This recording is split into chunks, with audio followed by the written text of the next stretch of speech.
الحمد لله الذي أرسل رسوله بالهدى ودين الحق ليظهره على الدين كله ولو كره المشركون. أشهد أن لا إله إلا الله وحده لا شريك له، وأشهد أن محمدا عبده ورسوله. اللهم صل وسلم على سيدنا محمد وعلى آله وأصحابه أجمعين. أما بعد، فيا أيها المسلمون اتقوا الله، أوصيكم وإياي بتقوى الله، فقد فاز المتقون. قال الله سبحانه وتعالى: أعوذ بالله من الشيطان الرجيم. يا أيها الذين آمنوا اتقوا الله حق تقاته ولا تموتن إلا وأنتم مسلمون. Sadaqallahul Azim. Sidang Jumat yang dirahmati Allah, saya berpesan kepada diri saya sendiri dan menyeru sidang Jumat sekalian, marilah kita sentiasa bertakwa dan sentiasa berusaha meningkatkan ketakwaan kepada Allah Subhanahu wa Ta'ala dengan melaksanakan segala perintahnya dan meninggalkan segala larangannya. Marilah kita memperbanyakkan zikir kepada Allah Subhanahu wa Ta'ala dan membanyakkan selawat kepada baginda Rasulullah sallallahu alaihi wasallam, terutamanya pada hari ini, hari Jumat, Sayyidil Ayyam, penghulu segala hari. Di samping itu kita sentiasa berusaha melaksanakan segala sunnah baginda Rasulullah sallallahu alaihi wasallam. Mudah-mudahan ia akan memberi manfaat kepada kita sama ada di dunia maupun di akhirat. Sidang Jumat yang dirahmati Allah, Lailatul Qadar merupakan satu malam yang sangat istimewa yang dikurniakan oleh Allah Subhanahu wa Ta'ala hanya kepada umat Nabi Muhammad sallallahu alaihi wasallam, seperti mana yang disebut oleh Allah dalam surah Ad-Dukhan ayat 3. A'udzu billahi minasyaitonir rajim. Inna anzalnahu fi lailatin mubarakah inna kunna munzirin. Artinya, sesungguhnya kami telah menurunkan Al-Quran itu pada malam yang berkah. Kami berbuat demikian kerana sesungguhnya kami sentiasa memberi peringatan dan amaran supaya hamba-hambanya tidak ditimpa azab. Lailatul Qadar memperingatkan kita umat Islam tentang sejarah penting penurunan Al-Quran. Al-Quran mengandungi mukjizat terbesar yang menjadi panduan, hidayah dan pembimbing kepada manusia ke arah kehidupan yang lebih aman, sejahtera dan berkekalan hingga ke alam akhirat. Firman Allah Subhanahu wa Ta'ala dalam suratul Baqarah ayat 2. A'udzu billahi minasyaitonir rajim. Dzalikal kitabu la raiba fihi hudan lil muttaqin. Kitab Al-Quran ini tidak ada sebarang syak padanya tentang datangnya dari Allah dan tentang kesempurnaannya. Ia pula menjadi petunjuk bagi orang-orang yang tak bertakwa. Penurunan Al-Quran bukan sekadar untuk dijadikan satu kebanggaan atau sekadar untuk dibaca sama ada di bulan Ramadan atau selain Ramadan atau pada majlis tertentu sahaja, tetapi juga menjadi satu tanggungjawab bagi umat Islam untuk beramal dan melaksanakan isi kandungannya.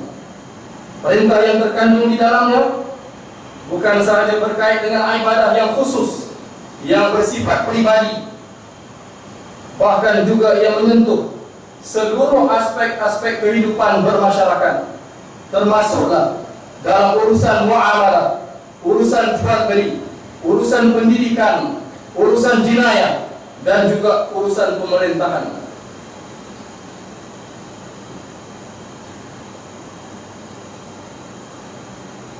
Dengan itu mengamalkan Al-Quran mestilah secara menyeluruh, secara keseluruhan, tanpa mengabaikan walaupun sedikit daripada setiap perintah yang terkandung di dalamnya. Sidang Jumat yang dirahmati sekalian, kita sebagai umat Islam perlu sentiasa berusaha untuk memahami dan menghayati isi Al-Quran dengan sebaik-baiknya. Dalam hal ini Allah Subhanahu wa taala telah berfirman dalam surah Shad ayat 29. A'udzu billahi minasyaitonir rajim. Kitabun anzalnahu ilaika mubarakun liyudabbaru ayati wa liyatadhakkaru albab. Artinya, Al-Quran sebuah kitab yang kami turunkan kepadamu dan umatmu wahai Muhammad, kitab yang banyak faedah-faedahnya dan manfaatnya untuk mereka memahami dengan teliti kandungan ayat-ayatnya, dan untuk orang-orang yang berakal sempurna beringat serta mengambil iktibar. Dengan menghayati isi kandungan Al-Quran ini, jiwa kita akan merasa gemetar terhadap ancaman Allah Subhanahu wa ta'ala ke atas orang-orang yang engkar, lantas akan mendorong kita untuk terus mentaati segala perintah Allah dan menjauhi segala larangan. Ketaatan terhadap perintah Allah Subhanahu wa ta'ala akan menjadikan kita jiwa yang aman tentram, bahkan dapat pula menjamin kebahagiaan hidup kita di dunia dan akhirat. Suatu keadaan yang tidak menggembirakan kita ialah bila mana ramai di kalangan umat Islam yang masih tidak mahu mencari kebahagiaan melalui ajaran Al-Quran.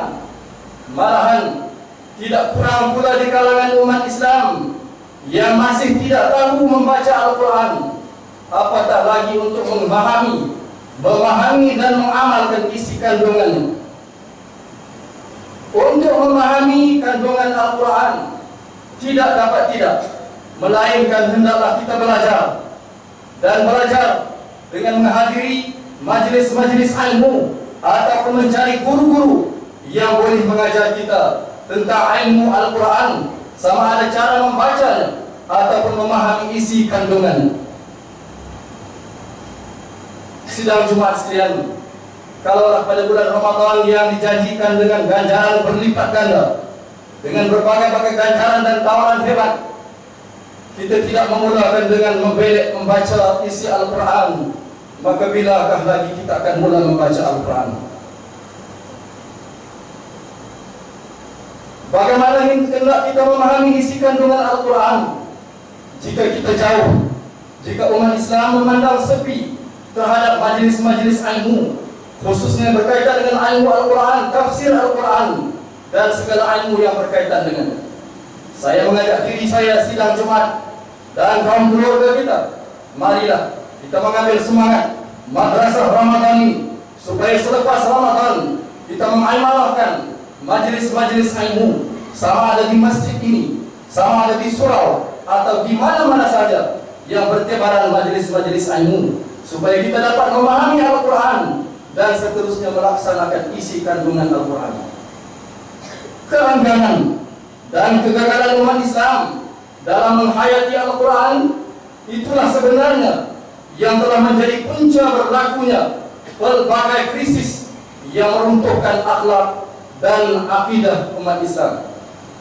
Apabila Al-Quran tidak dijadikan sebagai penghibur hati, sebaliknya mereka mengambil sumber-sumber lain daripada media elektronik, daripada televisyen, daripada majalah-majalah hiburan sebagai penghibur hati mereka, sebagai penawar luka mereka, maka akan digantikan pula. Maka berbagai bentuk kehidupan duniawi itu akan menyemarakkan jiwa mereka, sehingga mereka leka, lalai, dan meninggalkan Al-Quran sedikit demi sedikit dalam kehidupan mereka. Sebab itulah sidang Jumat sekalian, kita tidak pelik bila mana baru-baru ini kita dengar bagaimana umat Islam sendiri begitu berani menghina Islam dengan memuat turunkan di dalam internet bagaimana mereka menghina umat Islam.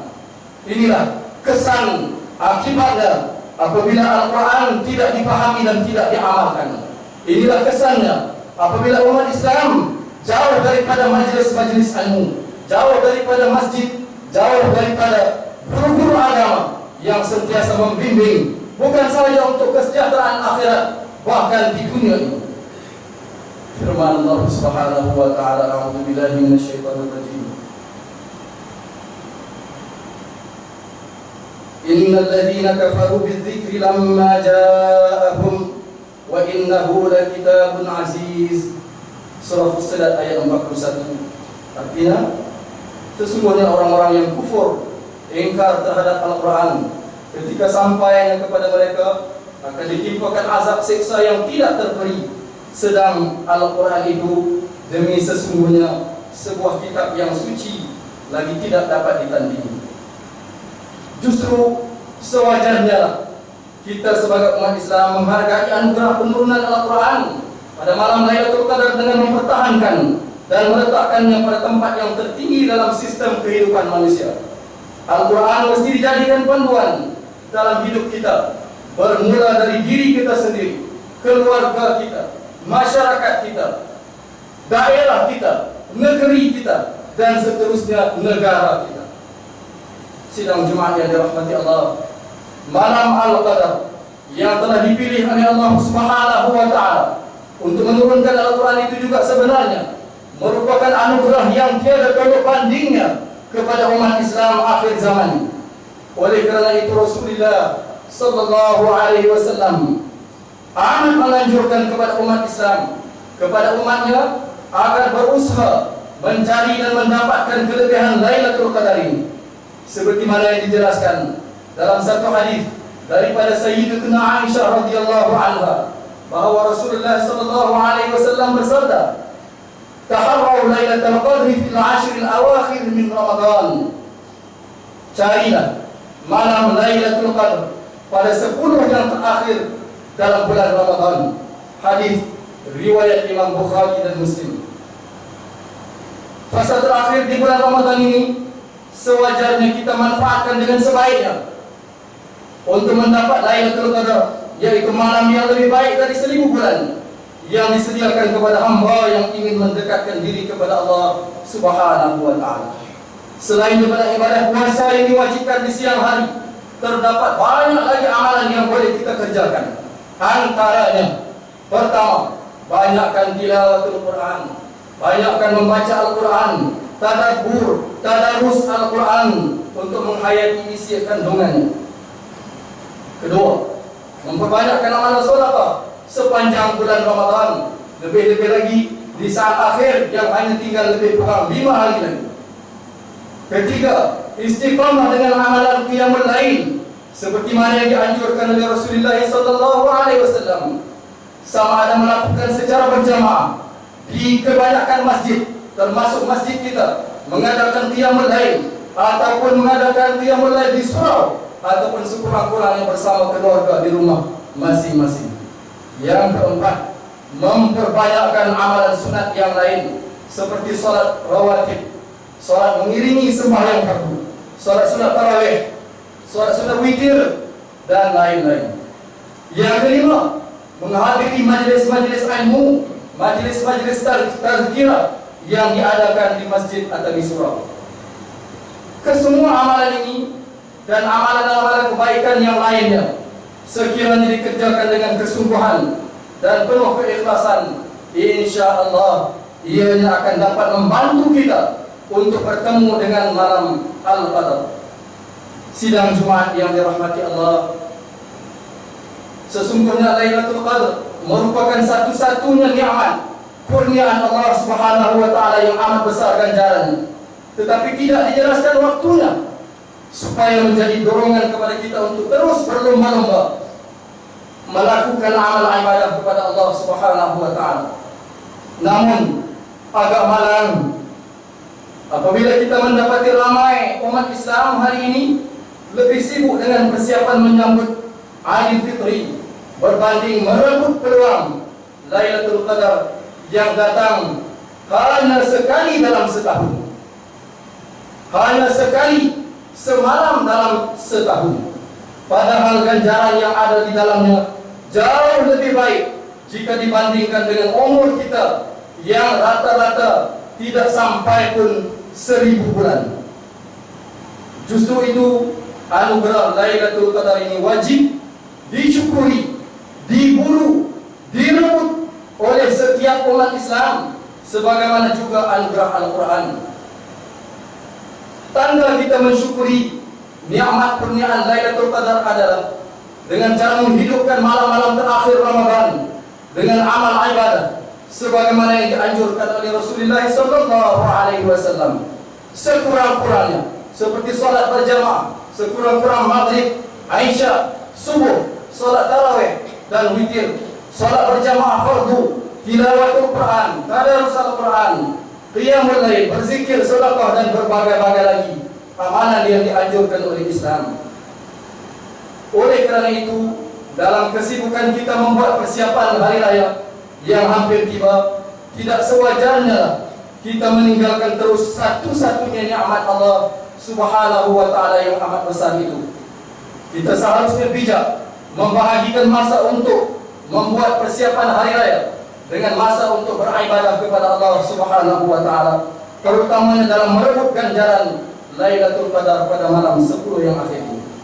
Dengan kebijaksanaan seperti ini, kita tidak akan ditinggalkan oleh Lailatul Qadar begitu sahaja. Bahkan dalam masa yang sama, kita akan menyambut hari raya Aidil Fitri dalam keadaan yang sempurna dan diridhai oleh Allah Subhanahu wa ta'ala. Sidang Jumat yang dirahmati Allah, Ramadan akan meninggalkan kita dalam beberapa hari saja lagi. Bagi jiwa mukmin tentulah merasa amat sedih apabila Ramadan akan meninggalkan kita.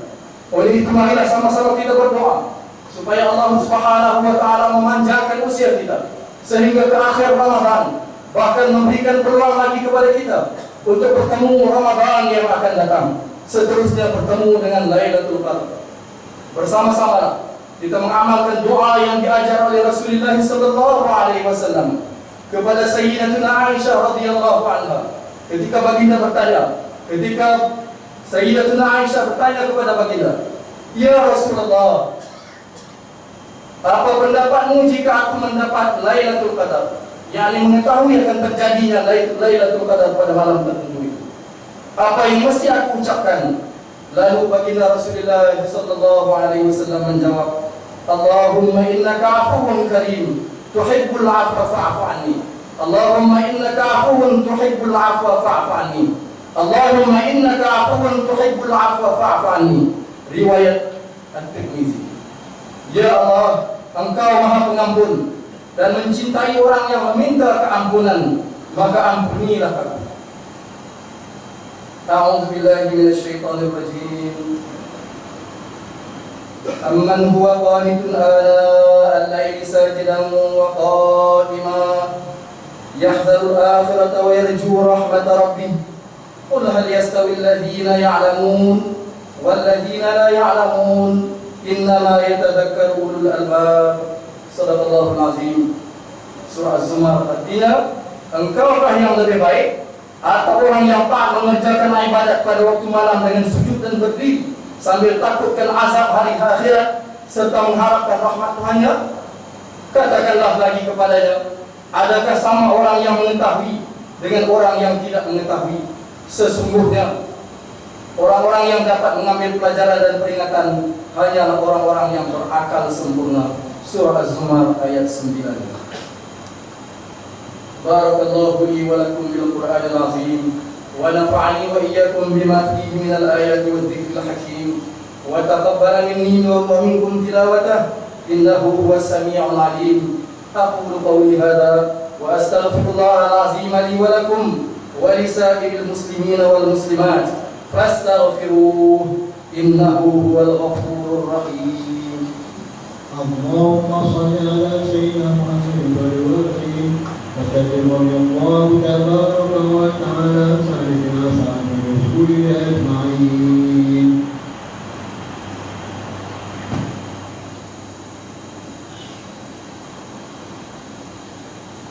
Alhamdulillahilladzi anzala ala 'abdihi al-kitaba wa lam yaj'al lahu 'iwajan qayyiman liyunzira ba'san shadidan min ladunhu wa yubashshiral mu'minin.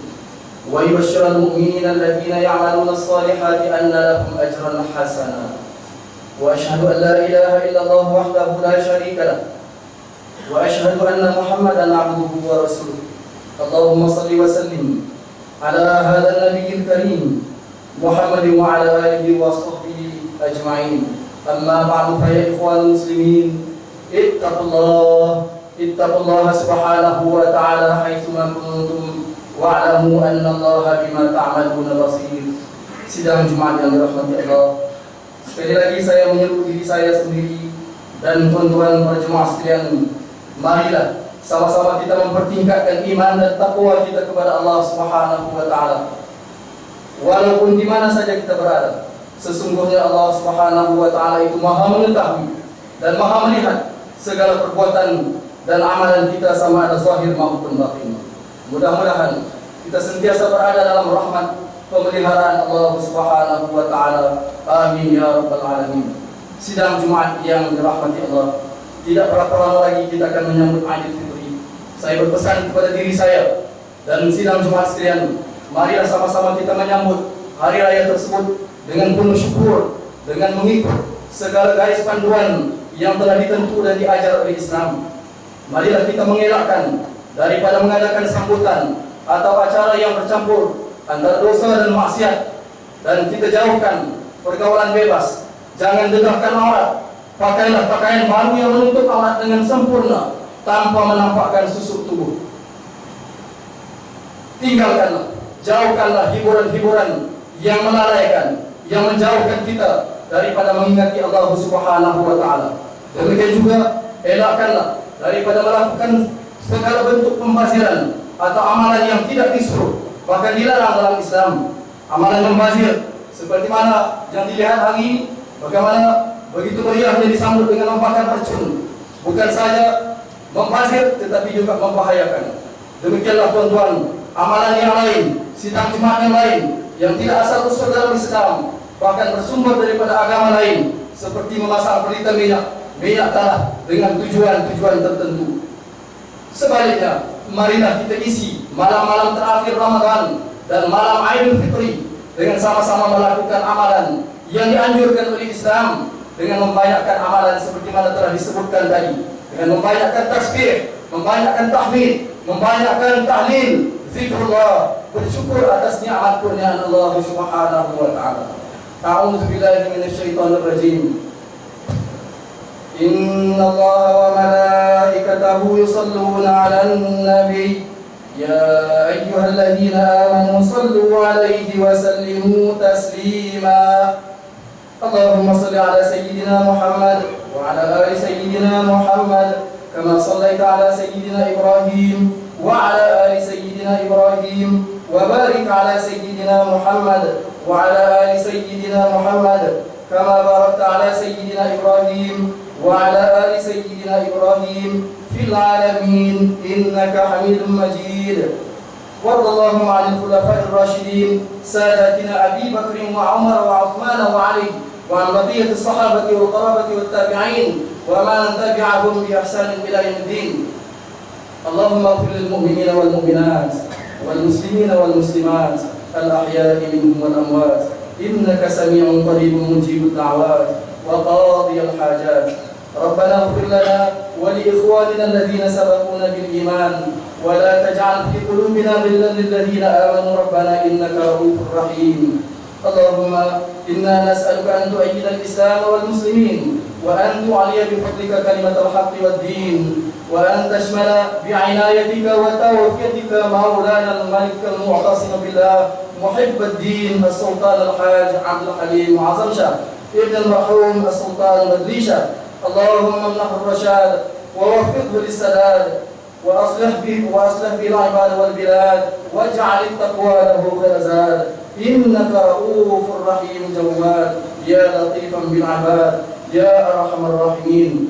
اللهم أعز الإسلام والمسلمين وأذل الشرك والمشركين ودمر أعداءك أعداء الدين وانصرنا عليهم يا رب العالمين. اللهم انصر الإسلام والمسلمين والمجاهدين في فلسطين وفي سوريا وفي مصر وفي كل مكان. ربنا ظلمنا أنفسنا وإن لم تغفر لنا وترحمنا لنكونن من الخاسرين ربنا آتنا في الدنيا حسنة وفي الآخرة حسنة وقنا عذاب النار عباد الله إن الله يأمر بالعدل والإحسان وإيتاء ذي القربى وينهى عن الفحشاء والمنكر والبغي يعظكم لعلكم تذكرون فاذكروا الله العظيم الجليل يذكركم واشكروه على نعمه يزدكم واسألوه من فضله يعطكم ولذكر الله أكبر والله يعلم ما تصنعون.